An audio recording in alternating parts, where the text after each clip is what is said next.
फ़ायदा नंबर 1,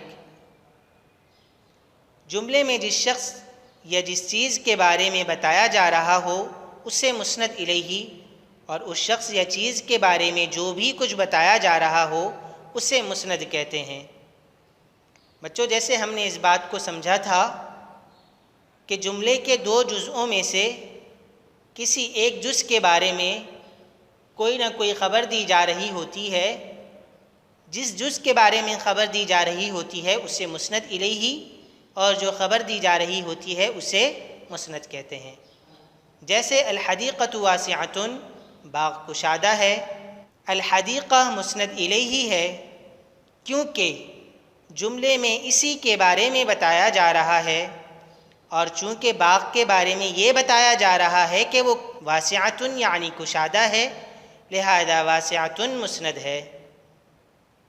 या जैसे हम कहें यजलिसु अहमदु, अहमद बैठा है, इस जुमले में चूँकि अहमद के बारे में बताया जा रहा है लिहाजा अहमद मुस्नद इलैही कहलाएगा, और इसके बारे में चूँकि ये बताया जा रहा है कि वो बैठा है लिहाजा यजलिसु मुस्नद कहलाएगा।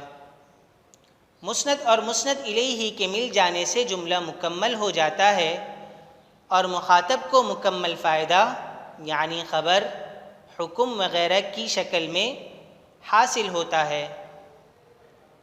यानी कलिमात के दरमियान एक रब्त और ताल्लुक़ पैदा हो जाता है, जिस रब्त और ताल्लुक़ की बुनियाद पर ये कलिमात जुमले की शक्ल इख्तियार करते हैं। इस रब्त और ताल्लुक़ को इस्नाद कहते हैं। ये वही बात है बेटा जो हमने सबक में पढ़ी थी कि जुमले के अंदर दो जुज़ होते हैं। जिस शख्स या जिस चीज़ के बारे में बात हो रही हो उसे मुस्नद इलैही, और उसके बारे में जो भी बात हो रही हो, जो भी ख़बर दी जा रही हो उसे मुस्नद कहते हैं। मुस्नद और मुस्नद इलैही के मिल जाने से जुमले में एक रब्त और ताल्लुक़ पैदा हो जाता है। इस रब्त और ताल्लुक़ को इस्नाद कहते हैं। उर्दू ज़बान में जुमला मुकम्मल होने की अलामत ये होती है कि उसके आखिर में है या हैं जैसे अल्फाज आते हैं। जैसे अहमद बैठा है में है जुमला मुकम्मल होने की अलामत है, जबकि अरबी ज़बान में मुस्नद और मुस्नद इलैही तो लफ्ज़ों में मौजूद होते हैं लेकिन जुमला मुकम्मल होने की कोई अलामत लफ्ज़ों में मज़कूर नहीं होती। जैसे हमने पढ़ा था बेटा कि अरबी जुमलों में जुमला मुकम्मल होने की अलामत मुस्नद और मुस्नद इलैही होता है। जब मुस्नद और मुस्नद इलैही हमें किसी जुमले में मिल जाए तो हम ये समझते हैं कि यहाँ मुकम्मल मफ़हूम समझ में आ रहा है, मुकम्मल बात समझ में आ रही है और वो जुमला मुफीदा है।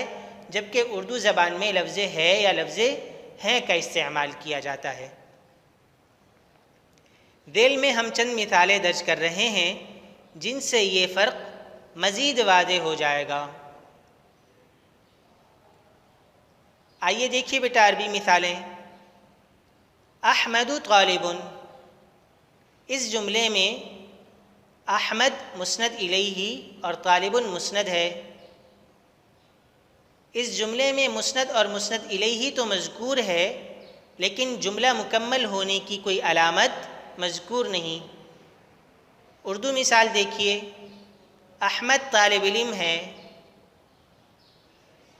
इस जुमले में भी मुस्नद और मुस्नद इलैही तो मज़कूर है लेकिन इसके साथ जुमला मुकम्मल होने की अलामत लफ्ज़ है मज़कूर है। दूसरी मिसाल देखिए, अत्तुल्लाबु मुज्तहिदूना, इस जुमले में अत्तुल्लाबु मुस्नद इलैही है क्योंकि इसके बारे में बात हो रही है। और क्या बात हो रही है? मुज्तहिदूना के तलबा मेहनती हैं, तो तलबा मुस्नद इलैही और मुज्तहिदूना मुस्नद है।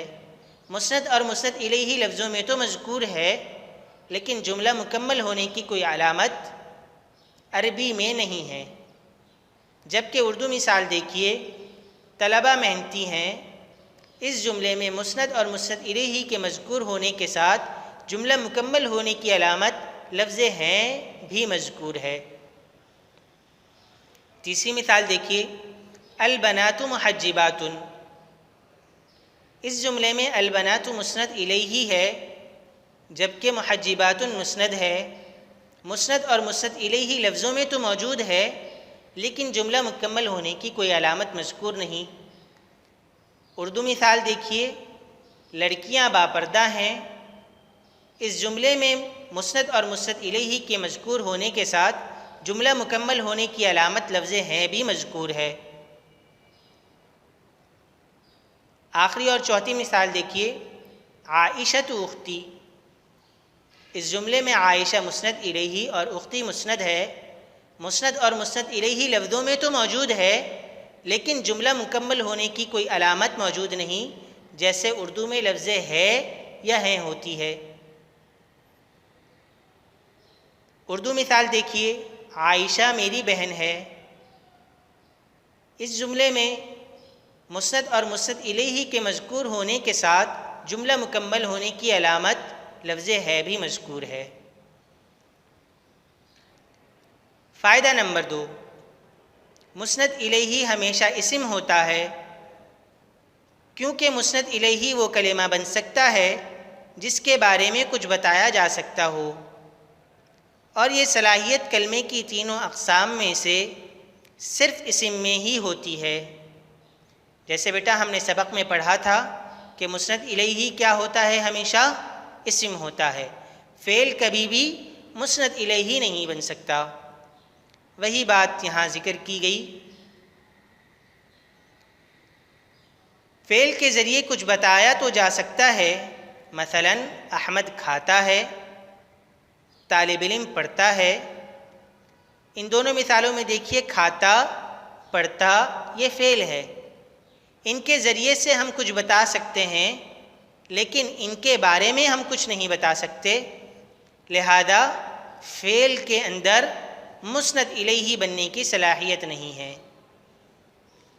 लेकिन फ़ेल के बारे में कुछ बताया नहीं जा सकता, लिहाजा हम यूँ कह सकते हैं कि जुमला मुकम्मल होने के लिए ये ज़रूरी है कि उसके दो अज्ज़ा में से कोई एक जुज़ इस्म हो।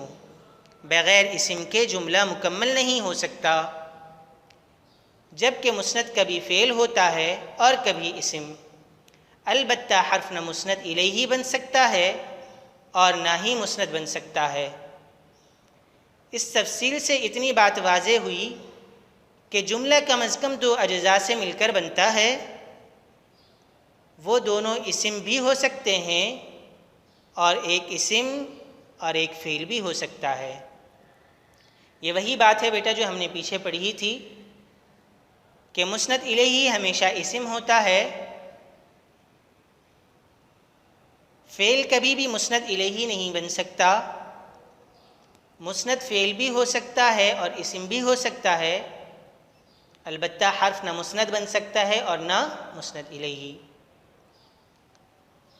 ये तमाम पॉइंट्स जो बेटा आपके सामने ज़िक्र किए गए हैं, आपने इनको अच्छी तरह से याद करना है और इस कायदे को भी याद करना है।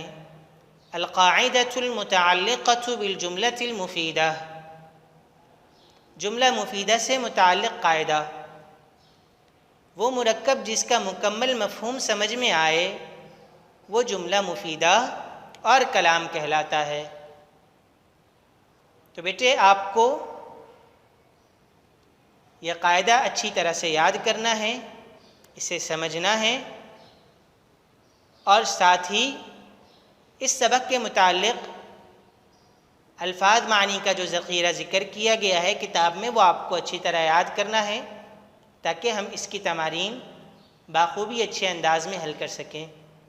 अस्सलामु अलैकुम व रहमतुल्लाहि व बरकातुहू।